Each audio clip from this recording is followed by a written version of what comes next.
Hi, welcome to my video.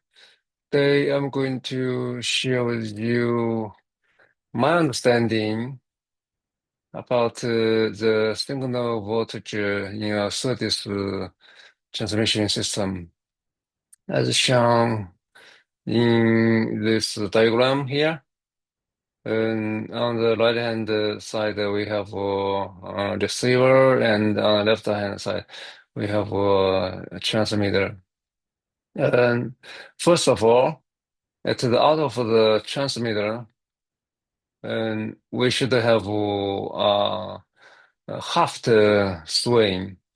What I mean, and if the water supply is 1 volt, then and due to the TX termination effect, we will say the output swing is 0 volt to half volt.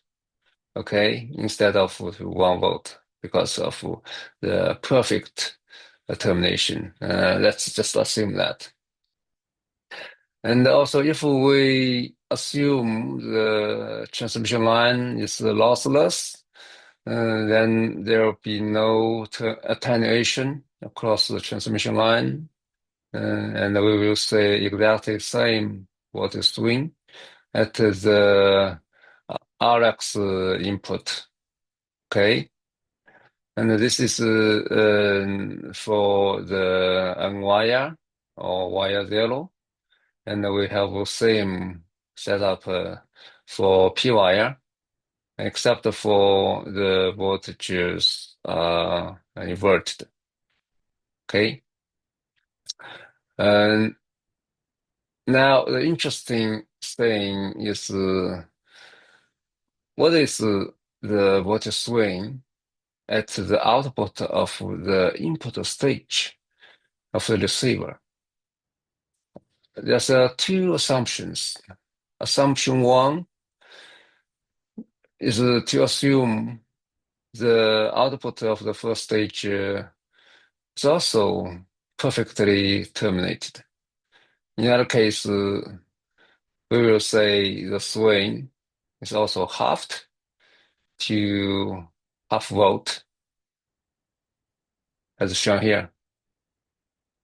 And the second assumption is to assume the output faces a high Z input impedance of the second stage circuitry in the receiver. In that case, the swing will not be halved, as shown in this table.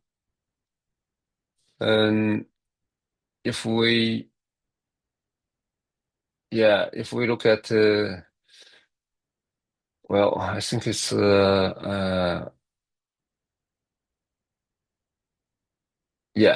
that's right. And when input is bit 0, for the first assumption, you will see the voltage, the differential voltage for the input stage changing or swing between half volt and minus half volt. And for the second assumption, its swing range will be doubled, right? Personally, I think the second assumption is correct, and that is because when we are dealing with the negligible propagation delay setup, for example, inside the receiver circuit, then we don't really implement termination.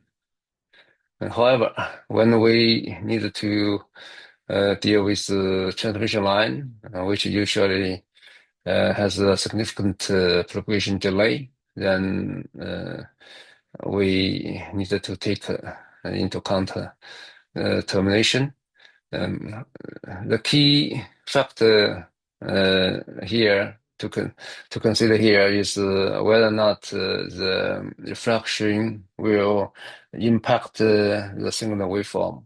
If the probability delay is very small, then all those reflections will um, finish their multiple back and forth reflection during the signal edge, and they won't affect the um, top or bottom the flat portion of the signal of the waveform. So uh, there's no need for termination. Okay, this slide is actually a part of the slide stack in which I would like to explain how NRZ encoding decoding algorithm is constructed. The construction of NRZ encoding decoding algorithm involves the use of antipodal.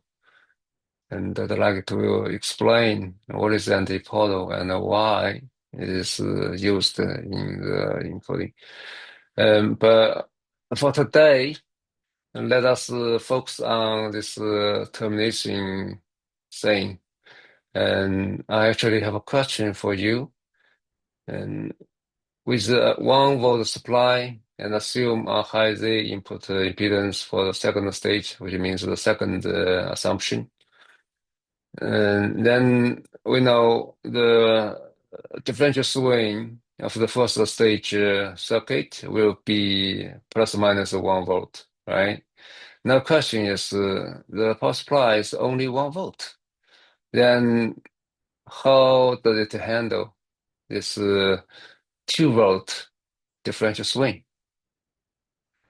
Please leave your comments, answer with this post, and I will sure get back to you. Have a very nice day. Yeah. Talk to you soon. Bye.